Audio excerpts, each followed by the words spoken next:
AI அப்படின்னு சொன்னாலே அது என்னமோ ரொம்ப பெரிய ஒரு டெக்னாலஜி. கூகுள், மைக்ரோசாஃப்ட், அமேசான் இந்த மாதிரி பெரிய பெரிய கம்பெனிஸ் தான் அந்த டெக்னாலஜிலாம் யூஸ் பண்ணோம். சின்ன சின்ன பிசினஸுக்கு அதுக்கும் சம்மந்தமே இல்லை அப்படின்னு நினைச்சிடாதீங்க. நீங்க ஏஐ பயங்கரமா யூஸ் பண்ண முடியும். எப்படிங்கிறத இந்த வீடியோல பார்க்கலாம். ஏஐங்கிறது ஒரு மிகப்பெரிய வரப்பிரசாதம். அட் த சேம் டைம் நீங்க அதை சரிவர யூஸ் பண்ணல அப்படின்னாக்கா அதோட சான்ஸை நீங்க மிஸ் பண்றீங்க. அவ்வளவுதான். உங்களுக்குள்ளவே சின்ன பிசினஸ் நடத்துறவங்க பல பேர் ஏஐ மூலமா சில பெரிய பெரிய விஷயங்களை ஆல்ரெடி பண்ணிட்டு இருக்கலாம், இல்ல பண்றதுக்கான வழியை தேடிட்டு இருக்கலாம். ஸோ நீங்களும் அதுல இன்வால்வ் ஆகி பண்றது ரொம்ப ரொம்ப முக்கியம். ஏஐன்னு சொன்ன உடனே அது ரொம்ப பெரிய டெக்னாலஜி அப்படின்னு சொல்லி பயந்துடாதீங்க. ஏஐ அப்படிங்கிறது ஒரு டெக்னாலஜியை தவிர அதை யூஸ் பண்ண முடியாது, ஆக்சஸ் பண்ண முடியாதுன்ற ஆப்ஷனே இங்க கிடையாது. ஸோ நீங்க வந்துட்டு ஒரு டெக் சாவியா இல்ல அப்படின்னாலும் பரவாயில்ல, அதை தெரிஞ்ச இன்னைக்கு இருக்கிற ஜென்ரேஷன் யாரோடாவது உங்களோட நாலேஜ் வளர்த்துக்குங்க, இல்ல அவங்கள டெப்ளாய் பண்ணி யூஸ் பண்ண கத்துக்குங்க. ஏஐ மூலமா நீங்க மிகப்பெரிய மார்க்கெட்டிங் விஷயங்களை பண்ண முடியும்.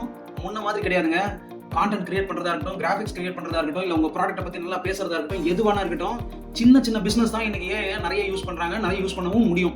ஒருவேளை அது ஏஐனா நமக்கு என்னன்னு தெரியாது, நம்ம எதுக்கு அதுக்கு போகணும் அப்படின்னு ஒதுங்கி இருந்தீங்க அப்படின்னாக்கா உங்க பிசினஸ்ல உங்க காம்படிட்டர்ஸ் உங்களுக்கு அப்புறம் ஆரம்பிச்ச நல்ல பேரு உங்களோட முந்தி போறதுக்கான வாய்ப்பு நிறைய இருக்கு. அதனால சின்ன பிசினஸா இருக்கிற நீங்க தயவு செய்து விழிப்பா பாருங்க. ஏஐ யூஸ் பண்ணி உங்க பிசினஸ் எப்படி வளர்த்துறது அப்படிங்கிற ஆப்ஷன்ஸையும் தேடுங்க. கஸ்டமர் எக்ஸ்பீரியன்ஸ் நல்லா இம்ப்ரூவ் பண்ணணும் அப்படின்னு நினைக்கிறீங்களா? நிறைய சாட்பாட்ஸ் ஆப்ஷன்ஸ் இருக்குங்க. நீங்க வந்து ஒரு இ-காமர்ஸ் ஸ்டோர் நடத்தலாம், இல்ல இ-காமர்ஸ் நடத்தணும்ன்ற ஒரு இன்டென்ஷன்ல இருக்கலாம். நிறைய ஏஐ சாட்பாட்ஸ் இருக்கு. அது உங்களுக்கு நிறைய ஆப்ஷன்ஸ் உங்க கஸ்டமர் முன்னாடி வைக்கிறதுக்கான பல ஆப்ஷன்ஸ் இருக்கு. உங்களுக்கு சேல்ஸ் இம்ப்ரூவ் பண்றதுக்கான ஆப்ஷன்ஸ் இருக்கு. திரும்பவும் நான் சொல்றேன், உங்களுக்கு ஏஐ தெரியணுன்ற அவசியமே கிடையாது, கோடிங் தெரியணுன்ற அவசியமே கிடையாது. டெக்னாலஜி யூஸ் பண்ண பழகுங்க.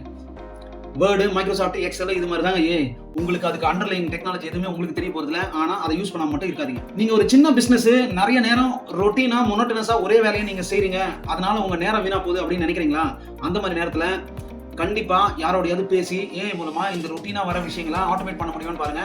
கொஞ்சம் செலவு பண்ணாலும் அது உங்களோட டைமை ஃப்ரீ பண்ணும். அதனால நீங்க கொஞ்சம் நல்ல நிம்மதியா சில விஷயங்களை யோசிக்க முடியும். உங்க பிசினஸ் ரொம்ப பெருசா வளர்க்க முடியும். உங்க காம்படிட்டருக்கு மத்தியில நீங்க வந்து கொஞ்சம் தனியா நின்று காட்ட முடியும். ஏஐ மூலமா சின்ன சின்ன பிசினஸ் நிறைய புது பிசினஸ் ஐடியாஸை ஸ்கவுட் பண்ணலாம். நீங்க நிறைய மார்க்கெட்டிங் ஐடியாஸை ஸ்கவுட் பண்ணலாம். உங்க ப்ராடக்ட்டுக்கான நிறைய வேரியேஷன்ஸ் ஐடியாஸ் மூலமா ஏஐ மூலமா ஜெனரேட் பண்ணலாம். ஏஐ மூலமா அடுத்து என்னென்ன ட்ரெண்ட் வருது அப்படிங்கறத அனலைஸ் பண்ணலாம். அதே மாதிரி காம்படிட்டர் அனாலிசிஸை ரொம்ப ஸ்ட்ராங்கா பண்ணலாம். மார்க்கெட்டிங் அண்ட் சேல்ஸ்க்கு தேவையான நிறைய collaterals and materials and graphic designs, videos, contents இது எல்லாத்தையும் ஏஐல ரொம்ப சுலபமா பண்ணலாம். ஸோ ஒரு ஸ்மால் பிசினஸ் என்னெல்லாம் பண்ண முடியும்னு நினைச்சீங்கன்னா இது எல்லாமே ஏஐ மூலமா பண்ணலாம். Customer service, chatbots and other things ரொம்ப நல்லாவே பண்ணலாம். அதே மாதிரி ஏஐ இருக்கு அப்படின்றதுக்காக அன்எத்திக்கல் ப்ராக்டிசஸ் எதையும் பண்ணாதீங்க. ஃபார் எக்ஸாம்பிள் ஃபேஸ் ஸ்வாப் பண்றது, இல்லைன்னா உங்களோட சம்மந்தம் இல்லாத பல விஷயங்களை ஏஐ மூலமா மார்க் பண்ணி பண்றது, இந்த மாதிரி அன்எத்திக்கல் ப்ராக்டிஸ் எதையும் பண்ணாதீங்க. காரணம் என்னன்னா இது ட்ரஸ்ட்டை பிரேக் பண்ணும். ட்ரஸ்ட்டை பிரேக் பண்ண அடுத்த நிமிஷம் உங்க பிசினஸ் கண்டிப்பா டவுன் ஆயிடும். ஸோ அதனால ஏஐ நல்ல விதமா யூஸ் பண்ணுங்க. மற்ற சில எக்ஸ்பெரிமெண்ட்ஸ் பண்றது எந்த விதத்துலயும் தப்பு கிடையாது. பட் உங்க டேட்டா, கஸ்டமர் டேட்டா அப்படிங்கிறது ரொம்ப ரொம்ப முக்கியம். ஸோ கஸ்டமர் டேட்டாவோட நீங்க எந்த மேனிபுலேஷனும் பண்ணாதீங்க. அது ரொம்ப முக்கியம். ஏன்னா ஏஐ வந்து உங்களுக்கு நிறைய டூல்ஸை கொடுக்கலாம், நிறைய ஆப்ஷன்ஸை கொடுக்கலாம். எண்ட் ஆஃப் தி டே அதை எந்த அளவுக்கு நம்ம எத்திக்கலா யூஸ் பண்றோம் அப்படின்றது நம்மளோட பிசினஸ் எத்திக்ஸ் அண்ட் ஸ்டாண்டர்ட்ஸை பொறுத்த விஷயம். ஸோ உங்களோட பிசினஸ் எத்திக்ஸ் அண்ட் ஸ்டாண்டர்ட்ஸை ஹை லெவல்ல வச்சுக்கோங்க.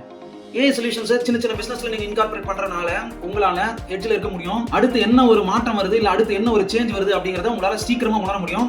நீங்களும் டெக்னாலஜில நிறைய கத்துக்கிட்டீங்க அப்படிங்கிற ஒரு சாட்டிஸ்பாக்சனோட நிறைய விஷயங்களை உங்களால பண்ணுங்க. ஸோ இது போல உங்களுக்கு தேவையான வீடியோஸை தொடர்ந்து பாருங்க. உங்களுக்கு தேவையான டாபிக்ஸ் ஏதாவது இருந்தா அதை கமெண்ட் பண்ணுங்க.